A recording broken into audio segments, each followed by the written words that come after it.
Now it is 4:40 in the morning. Nobody can tell me I'm not committed to my work. Well, not just worms, family too, because I mean, as you see, a lot of these are really good. But any ones that are already cut, I cut bad pieces off. Those are going to either the compost or the backyard worms. But I'm dumping everything in there, making a nice puree for them. That's gonna be for us. I'm pickling so much, as you see, skins and everything. I mean, look at that. That is carrots. And this is cucumbers. Most of it turns to water. So what I'm doing, I put that juice with plantain skins. I get a lot of plantain skins donated pretty much every night from a Jamaican restaurant close by. I mean, they really hooking me up. So I'm blending that with the juice, and it's gonna be mixed with the carrots, and I got mango skins and all that coming too. So all of that is gonna go in that bucket, and this is gonna be one big thing of worm food that I can just go ahead and freeze and have it thawed out as I need it. And as an example, that's some I'm thawing out right now, and that's a whole different batch with butternut squash and everything in it. So these worms are definitely eating good. I have stuff all over. I got potatoes over there. Gonna be potato skins. I've been having to clean up. Look at that. Bags of carrots. Some carrots pickling, some carrots for the worms. I mean, it's just never ending. More cucumbers. I mean, it's going down. It is going down. So I just pretty much push one button here, and that is the puree. It's noisy, but it's effective.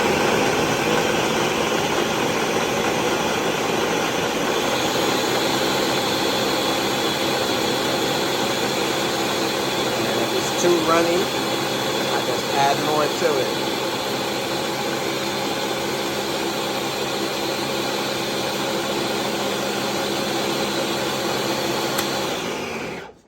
So at this point, that's not thick enough for me, so I'm gonna add some more carrots to it.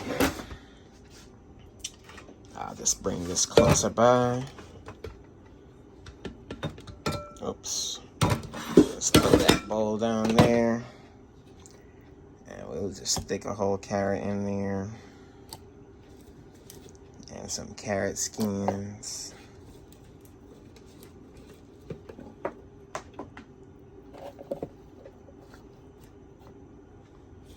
And we'll just stuff a few more stuff in there and thicken that up a little bit.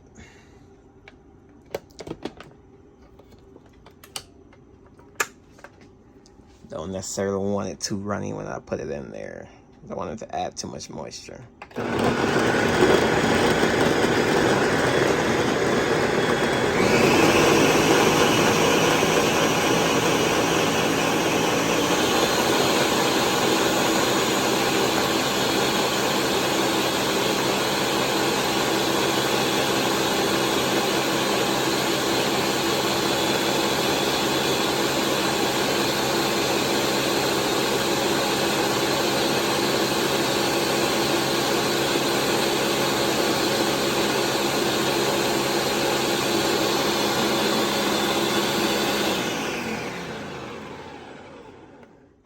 So now, well, that can actually go a little bit more. Let's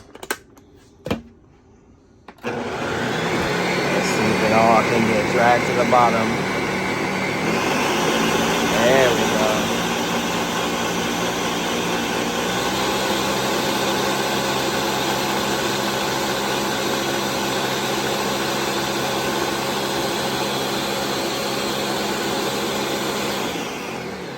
And then a little trick that I do, I will actually add a little peat moss.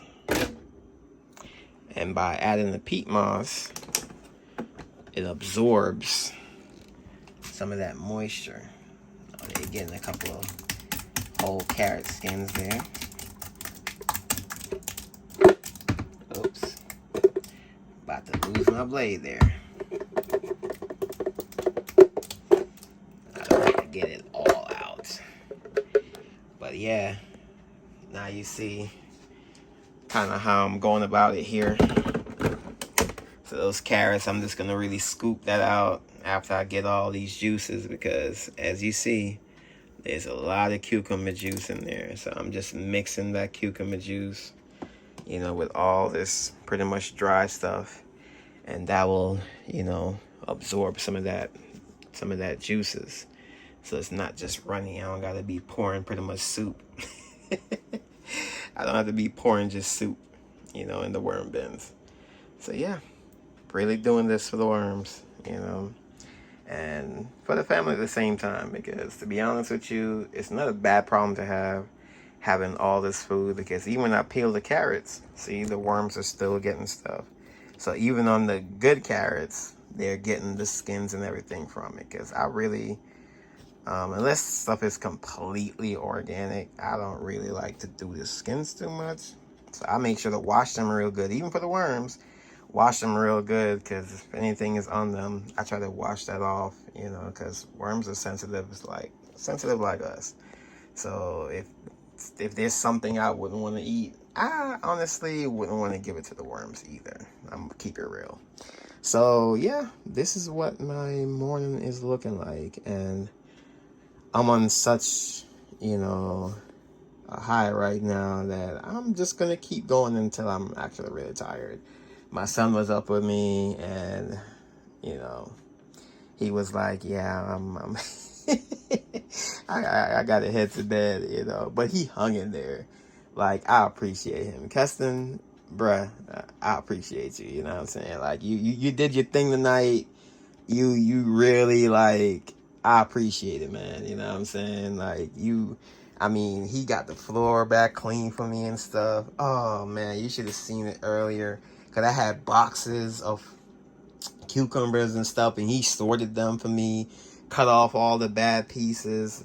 I'm scared to even show what outside looks like, but I'm actually gonna show it. Let me show what outside looks like. Yes, this is what outside looks like right now. It is a lot going on. So I got boxes, and there's donations that came in tonight, cabbage and stuff like that, and I still got carrots outside. So these worms are gonna have carrots for a long time. So this stuff down there, that stuff is going to the backyard. I'm actually gonna use these for worm traps. I made a video on that too when I was making one of my worm traps. But this is gonna go to more worm traps, which is technically outside composting. So, you know, all this paper that I don't want to use inside, I'm gonna actually shred them and use them as bedding outside. See, I even have more boxes out there in the yard. And my little tumblers down there, probably can't see it in the dark, but I got a lot of cabbage and stuff in that one. I need to turn it tomorrow as well and check to see how well it's heating up. But yeah, as a worm farmer, I feel blessed right now, because my worms will never go hungry, and I'm diverting so much stuff from the landfill. I mean, this is just from me deciding to do this. If I didn't decide to grow worms and tell people about it, this wouldn't never happen. So, you know, I just feel like it's some type of fate, destiny thing working here, because I started the worm farming right when COVID hit, because me and my kids was home, and it's just something we got into, and we started our first farm from the backyard. And, you know, unfortunately things didn't go well, but I learned enough from that experience to, you know, want to actually do it again, and do it on a different level this time. Because so far I have well over 10,000 worms, 8,000 on the way, 8,000 after that, a few thousand cocoons with different breeds of worm. I just got some worms from the gardener worm lady. you know, her little experimental box. You know, I'm actually gonna make a video on that, you know, preparing the tote and everything for the worms, which I should be doing. And I'm gonna do a worm tea video, because I'm gonna be soaking my bedding in worm tea. That's gonna be an experiment of mine I'm doing, because I think that would be tremendous to, you know, have all your bedding literally soaked in billions of microbes. You know, I think the worms are going to be extremely happy with that, and I can't wait to do it. So that video is on the way. So until the next time, bye bye.